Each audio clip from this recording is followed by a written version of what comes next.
Apa yang harus kita lakukan ketika kartu ATM BRI kita ini sudah kadaluarsa dan ternyata proses pergantian kartu ATM tersebut menjadi kartu ATM yang baru juga itu tidak semudah yang kita bayangkan. Oke, jadi di sini apa yang terjadi ketika kartu ATM BRI kita ini sudah ada di dalam masa kadaluarsa?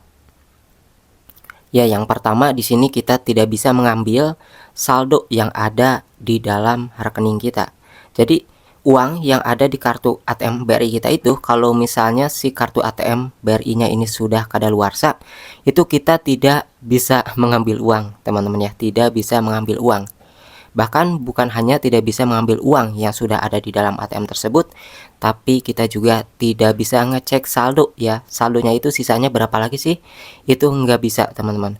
Jadi ketika kartu ATM kita yang BRI itu sudah kadaluarsa, kita memang masih bisa ya masuk menggunakan PIN ya, tapi kita sudah masuk dan di situ untuk memilih bahasa juga Indonesia ataupun Inggris itu masih bisa. Kemudian untuk melakukan transfer ataupun untuk melakukan penarikan uang tunai ya, biasanya kan ada pilihan ya, mau 1.050.000 ataupun 100.000 itu masih bisa, tetapi pas diklik nominal uang yang ingin kita tarik itu tidak bisa ya. Jadi ada tulisannya harus segera diganti kartu ATM-nya.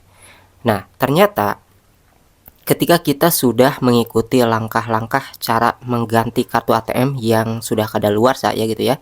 Jadi kan kalau misalnya kita kartu ATM-nya ini udah kadaluarsa, harus kita laporan ya ke bagian kantor cabang BRI-nya yang biasa kita daftar. Nah, ketika kita ke situ tentunya harus membawa yang namanya KTP, kemudian juga KK ya. Lalu ada juga kartu ATM-nya yang sudah kadaluarsa itu dan juga buku tabungan BRI-nya. Kemudian setelah itu kita bisa langsung hubungi si CS-nya ya, ataupun laporan di kantor cabangnya BRI ke si CS-nya dan kita mengambil yang namanya nomor antrian. Nah, nanti di situ kalau misalnya masa kadaluarsanya ini kan 3 bulan ya teman-teman. Kalau misalnya masa kadaluarsanya itu masih berlaku ya, ataupun masih ada dalam jangkauan 3 bulan, maka kita bisa mengganti kartu ATM tersebut dengan yang baru secara gratis. Tapi kalau misalnya sudah lebih dari 3 bulan itu kita harus bayar ya. Kartu ATM-nya itu ada yang 15.000 ya, ganti kartu ATM baru ada yang 20.000, itu tergantung dari jenis kartu ATM BRI-nya yang mana. Kan ada SIM pedes ya, ada Britama kayak gitu, itu beda-beda nominalnya.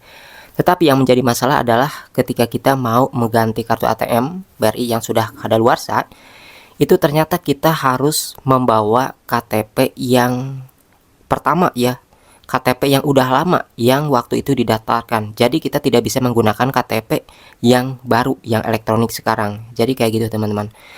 Maka dari itulah ribetnya ya, kalau misalnya kartu ATM BRI udah kadaluarsa, itu kita harus pakai KTP yang waktu kita bawa saat pendaftaran. Jadi nggak bisa kartu KTP yang baru teman-teman, itu sih ribetnya ya. Jadi seperti itu ya teman-teman, semoga ini bisa memberikan informasi kepada kalian. Kalau misalnya punya kartu ATM ataupun rekening BRI itu kalian harus perhatikan ya, bahwa ya persyaratannya ribet. Ketika kita mau ganti kartu ATM yang baru, itu harus menggunakan KTP lama saat awal pendaftaran, bukan KTP yang baru-baru yang kita punya. Jadi harus KTP lama gitu teman-teman.